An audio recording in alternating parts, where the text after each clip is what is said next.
back for quick little chit chat. I don't think I'll be playing any games today, but I did want to get some pre-ladder thoughts out and just kind of talk about things that I might want to play, things that I've been working on, brewing with, and just messing around with.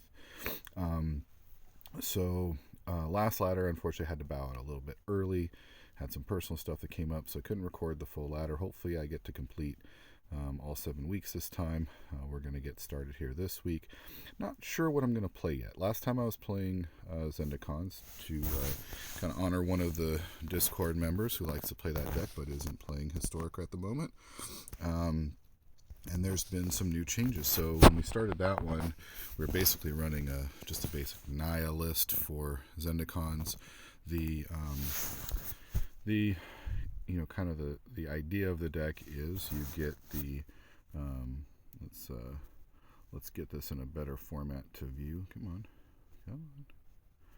on. There we go. So basic idea you can see is you get a bridge out. Bridge is indestructible. You put land enchantment on them. Now you have an indestructible 4/5 with vigilance. The new addition was Mightstone's animation that gives you a 4/4. Draws a card. So that's pretty much the best two Zendikons that you're going to get. You also work Cleansing Wildfire to accelerate your mana base because you're running the bridges anyway. There's no reason not to. The problem with this deck that we found, if you see the recordings, is you're weak to unsummon effects, things that target, anything that bounces you back. Pacifism effects can be tough to deal with, and pacifism bounce, and then anything that targets specifically the enchantment. So you have to run Tameo Safekeeping. Even though you're indestructible, you got to run something that gives you hexproof. There's other hexproof options, and so when we remake this deck, if we do it this week, we'll have to make sure that we keep that on our mind. The only other new addition I think is both a benefit and a detractor from the deck. So we recently got a new common here. Let's just take a quick little look. We'll close out all these. So Ethereal Armor, I think is the name. I don't know why it's escaping me. Yeah, there we go. So this is the new common that we got in the latest, I think it was Explorer Pauper, or Explorer Arena Explorer update. So obviously we're playing a lot of auras, enchantments, so we're going to get this really big. It can get your guy really big really fast, so that is a big benefit. The problem is you're going to see that in a lot of hexproof decks, and that is a very strong deck. I don't know if that's something maybe I even build out and play for this week. It might be a good idea. The problem is I think people are going to be possibly pushing that deck a little bit. It's hard to say because I think one of the great things about Historic Pauper on Arena is it is somewhat unpredictable because people are still just kind of in that phase where there's this enjoying the difference that the format brings to what they might have experienced in Pauper, either in paper play or on MTGO. It's a different format. You don't have all the same cards. It's not as fast a format. So you don't have to necessarily metagame to the best decks because there really hasn't been a clear defined list of what's best. So you can play what you like. And sometimes, people find hexproof to be a little unfun. You get your hexproof dude, you build it out, no one can really interact with it, and, good game. The issue is that, it is still an event that, there's no prizes on the line. People like to play competitively. They like to explore the competitive side of the metagame. So you will have some strong decks out there, and they will plan for that. So either they may be playing hexproof with Ethereal Armor, or they may be playing counter to it, and it puts the Zendikons deck in this position of you're playing a worse version of what hexproof would do, and you're already and you're playing into a metagame that's going to likely find some sort of answers to deal with your strategy, because you're so enchantment dependent. So this one is probably one of the ones that I would say are closer to a no this week, although I really want to, because I didn't finish out that last one. I kind of feel like I'm obligated. I know I'm not, but I feel like I had a good idea. I wanted to do it. I wanted to finish it out. So I don't think I'll play it. I don't know. Maybe we'll see. Game time decision. Reanimator, which used to be more of a blue-white deck, blue-white-green deck maybe, has changed quite a bit now, because we've got some new things that we discovered when we had the decathlon event, which we really didn't like. So this is where it used to look, but you just weren't getting enough of a value, right? I mean, you're putting out these 5/5, 5/7s, moderately sized creatures, and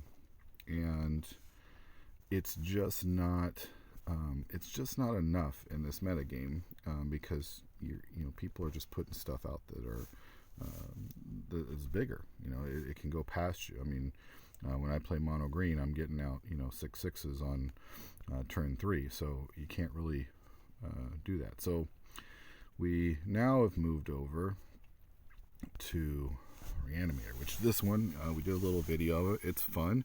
It is a one-trick pony, but it's a fun trick. We can still play this one, so we don't know. So we have, again, core of the deck. We've got Rust Goliath. We've got the Ambitious Dragonborn. The basic idea is either get Rust Goliath into the yard, and then bring him back via late to dinner, or you cast it out for its normal cost, and you can Flicker of Fate. We might refine this to just put in Cloud Shift, or revamp a few things to make the mana smoother, and find some other ideas to play with it. But that's kind of the basic goal. You get big 10/10s, you come through with Raking Claws, or you can use Teamer's Battle Rage. So you have a few refinements to make. We run the Faceless Agent package to get one of the cards that we need. We split up our creatures so we don't interfere with getting the cards that we want. We got Greater Sandworm to help us, cycle on its own and be a moderate, 7/7 for 4 mana. That's cool. So we got to think about this one a little bit in whether or not we want to take this one out. It's a fun deck. It's got a lot of weaknesses. You get Counterspelled, you get Essence Scattered. There's a lot of things that can stumble. So we'll have to think about whether we want to take this one out. But it is a really fun deck to play. And I think that's kind of, the spirit of what we want to do, is keep it fun.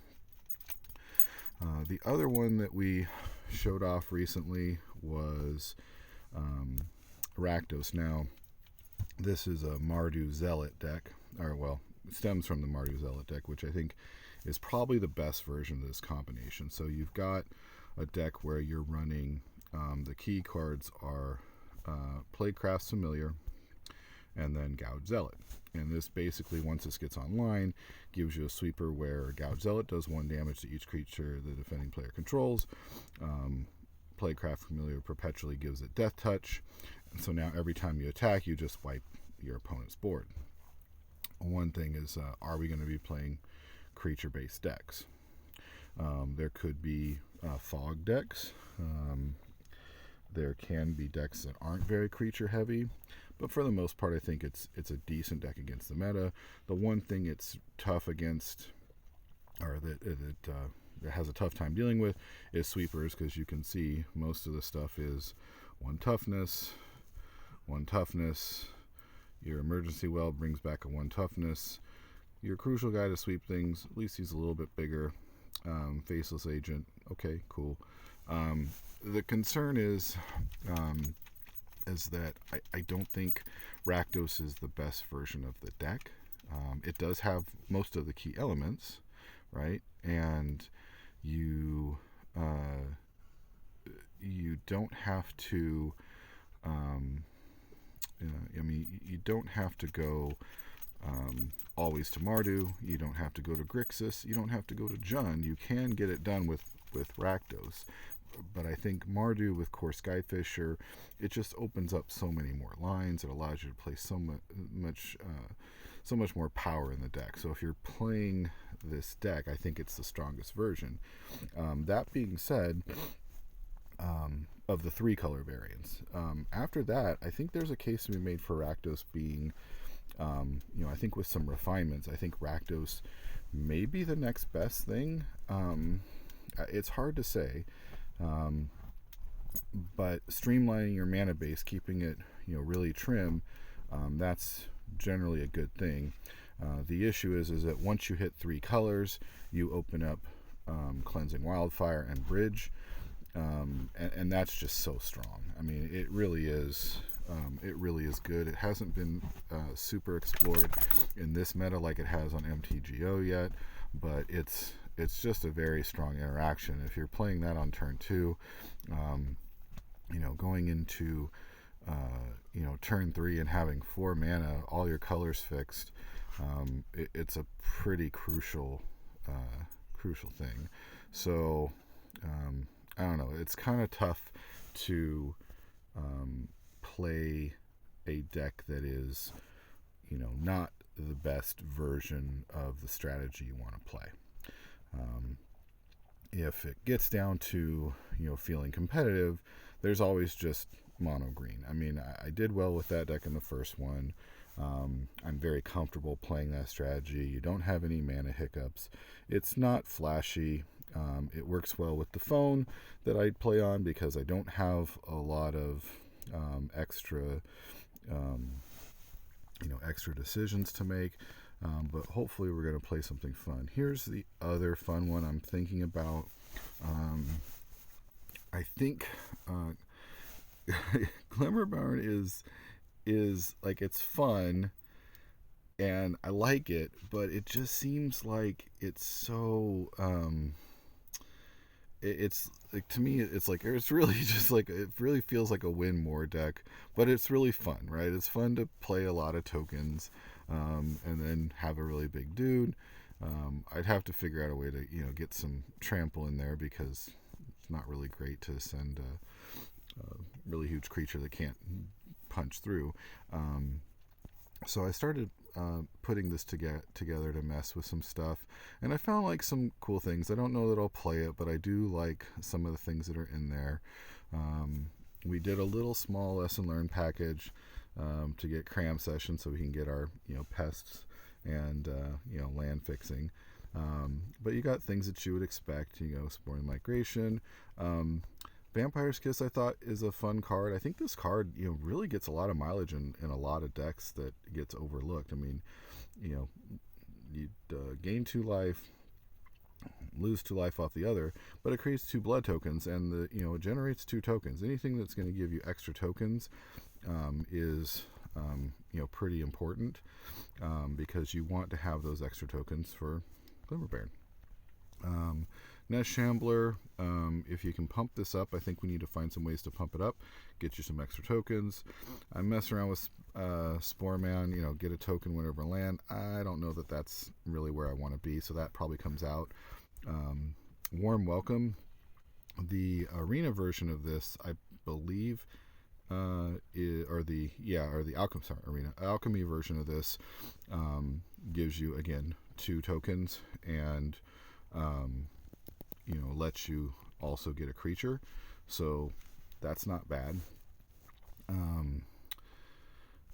This one, like, this card cracks me up because it's a total junker of a card. Like, if you're playing this in a competitive game, it's so bad, right? I mean, 6 mana for 3 1/1s and then 3 foods, right? Not a great card, but in this particular deck, it's generating 6 tokens. right? So that is something that I think you can't overlook, and I haven't seen anybody put this in their deck yet. I haven't been paying too close attention, but I think this is definitely a two. I don't want to spend wild cards yet. I only have one of these things that I ended up with in a draft when this set was out, but this card is great for going around. I think this is one of the best.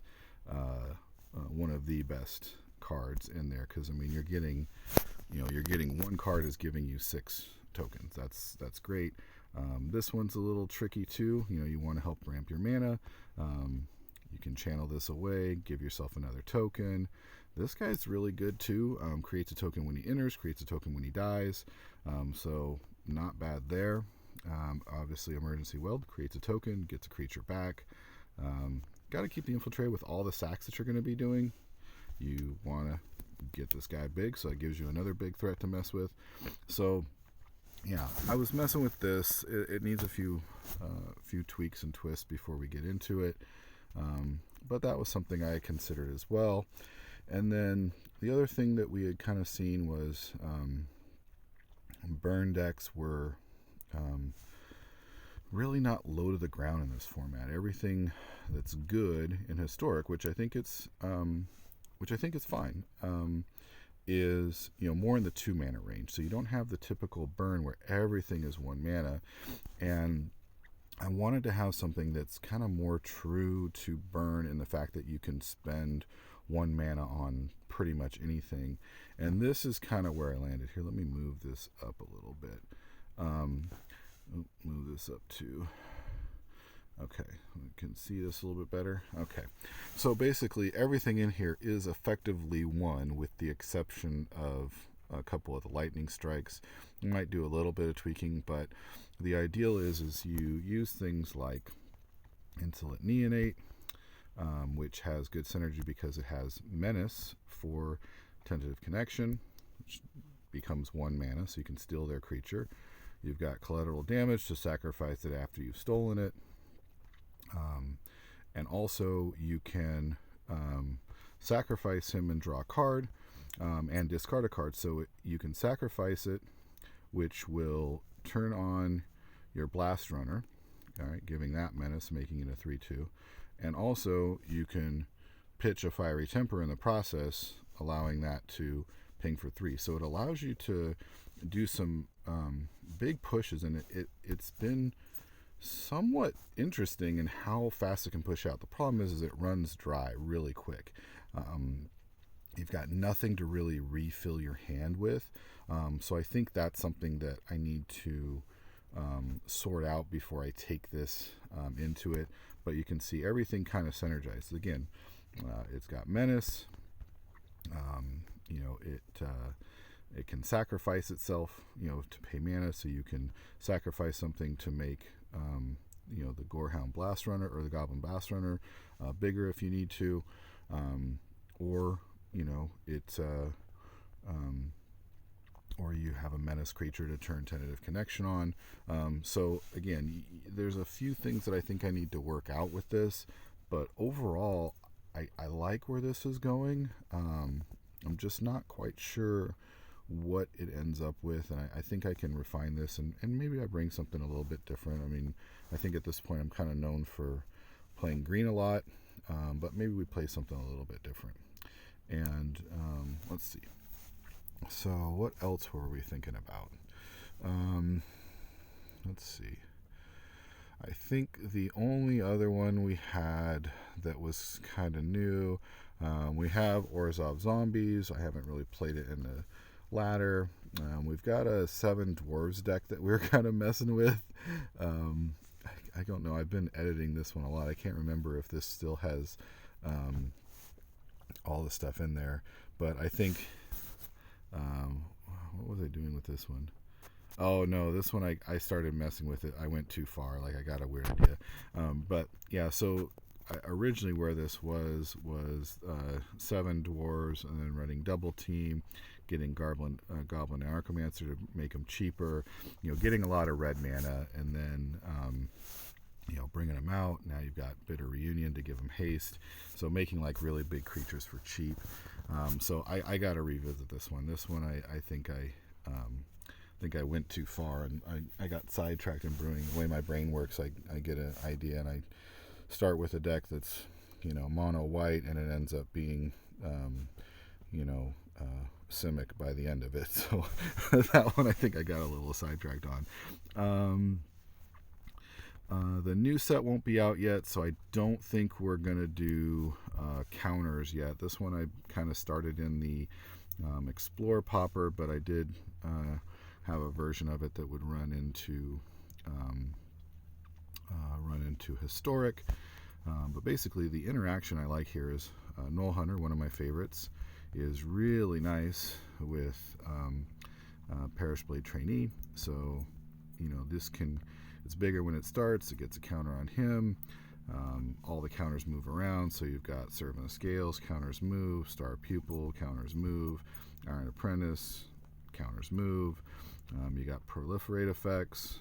We're having a discussion with somebody in the Discord about this new boar that's going to be coming out at 3 mana. I think it's really great in this deck. I don't know about the big proliferate, but it is in recommission range, which is really cool that you can, bring the boar out. That's a 3/3. If it dies, you proliferate your board. Your board dies. You recommission it back on with a counter, and then it proliferates itself. And so it comes back as a 5/5. So I think that's going to be a really neat addition to this. But I don't think we're running this one because that card isn't out yet. Maybe we'll look at the Explorer League. When that comes out, we can play it in Explorer, because that's going to come out, I think, after the next set drops, and we'll have access to that. So I think we'll revisit that maybe for Explorer. That might be a fun one to check out. So yeah, just going through a few decks. Terror will be popular. I really don't have any desire to play Terror in either mono blue or Dimir, or is it just not fun for me? I was thinking about playing maybe a value green based deck. Like, I don't think it's as good in mono green, but I can use most of the core that I'm playing with, and play on turn 1 with an elf, play on turn 2 Great Horn, Visionary, Owlbear, Mole Drifter, Dreamtail Heron. All these things are going to get you things that draw cards, but there's just not a lot of oomph. I mean, I had the idea of Planner Incision, which is kind of fun. You can load up a couple of dudes that have mutates on them. So the trick is, you play like you normally would. You just ramp out an elf on turn 1. Turn 2, you pling out Great Horn, fix your mana. Turn 3, you play like a Mole Drifter, or maybe even a Dreamtail Heron, right? You put it on your guy, and now you've got 2 mutates on it. So when you want to come back and make your board wide, so you've loaded up this one creature with a couple of mutates on it, and they target it, or you just decide at the end of the turn, you just Planner Incision, bring it back as 3 separate creatures, all of them with a 1/1. Then you can start doing like Pollen Bright Druids to proliferate across, Bloom Hulks. It was really cheeky and fun. So I don't know if that's something I really mess with. Like, I did a lot of things to give me as many islands as possible in Mystic Sanctuary to keep getting it back, drawing lots of cards. So I don't know. It's something I need to work on a little bit more. But it basically harkens back to essentially the first deck I played when I got on here. The best deck I could put together with the cards that were available was just a Simic kind of mid-rangey value thing where anything draws a card, and you just look for those opportunities to counter a key spell here or there and run through. Let's see, this one we had kind of messed with. Mardu Big Butts, basically running everything with the biggest of bottoms, that we can put on it, and then Solid Footing to deal tons of damage. You can also, if we want, be really cheeky with it, make them unblockable. So you make a 13 toughness dude, 14 toughness dude unblockable. You send it through and solid footing it, so you make sure you give it vigilance. Yeah, I don't know. It's fun. It's jank. It just, obviously you can see the core of it. I've got no removal, nothing to deal with stuff. So again, that's just in the development phase. I don't know if I'll have it ready to play since we are starting this week. So not quite sure, but these are some of the things I've just been thinking of. Some of the fun decks that you can take. Obviously, I have more. You can take any of those things in there and have a decent enough matchup with most of the field. Because again, I don't think the meta is fixed in stone, and that's something that I really like about the format. If I decide to spend minimum brain effort in what I play, we're probably going to run mono green beat down. It's just a solid deck. It's pretty, I think, well positioned in the metagame. If you think about what the metagame might be, it has some really good options. It matches up well with a lot of the counter stuff. I think fog might be a problem. I don't know if that shows up in Historic Pauper. It's more of an Explorer Pauper thing, but it might show up, and in which case, you can dedicate a few things in the sideboard to it. I think for mono green, just going fast is the way to do it. Just try and get online quickly. Playing the long game with it is just not fun, and not how I want to spend my time. So if you play mono green, I think you dedicate some sideboard slots to more giant growths, more pump effect type things, and just go as fast as possible, because they aren't going to put any threats on the board. So game one, you hope to be on the play, you get through quick and just try and pressure them before they can really chain together a bunch of fogs. And then in game two, you take out your ram throughs. You make sure you're still protected, because they will try and remove and lock down your creatures from time to time. But you just get down creatures as quickly as you can, and you just hammer out through them with as many pumps as you possibly can. So yeah, I think these are some of the options that we have. We have a few other friend decks that we might consider, but those are some of the things I'm working on. If you like anything in particular, let me know. If there's something you want me to mess around with, let me know. There's Breathless Night, you can see here. That's hot for some people. I mean, it's kind of run of the mill. I'm not super high on it. Actually, there was one thing that I was kind of messing with. So when Recommission first came out, my idea that I wanted to mess around with is I wanted to use Hellmongrel, right, to get cards into the yard that could then come back with Breathless Night. Honestly, you still have things obviously like Lunar Veteran or other disturb type things. But what I like about this, the idea that I had is you can really get a lot of fuel for this. So you can Hellmonger out the first copy of like these guys at search. So I shoot it out there, and because it's 3 mana, if you got something like Breathless Night out in play, or you can shoot out your Breathless Night and then you can recommission it back, and it's already pretty big. If you recommission Foot Soldier back, then you're going to recommission it and then draw the other 3, so you get some good hand value. You get good fodder for Mongrel to keep other big threats, and things like that. So it wasn't this wasn't fully fleshed out, but I kind of like some of it. And Breathless Night, other people, it's kind of their shtick, but that was kind of my take on it. I just wasn't certain if I was going to play it, because it's not usually like my thing.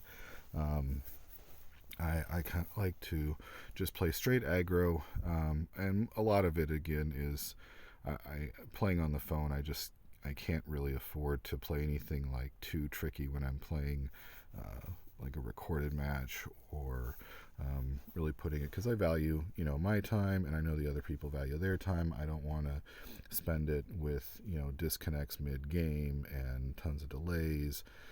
So we may just keep it, fairly straightforward. We'll see. I don't know. If we go with fun, if we go with something silly, if we play maybe a collage, a nice variety this time out, revisit some favorites. But we'll see. But those are some of the things that I'm, working on, playing with. If you have any questions about any particular deck, suggestions, like I said, go ahead and comment, or if you're in the Discord, certainly let me know. Hope you enjoyed, and we'll get back to some gameplay videos once the ladder gets started. Take care.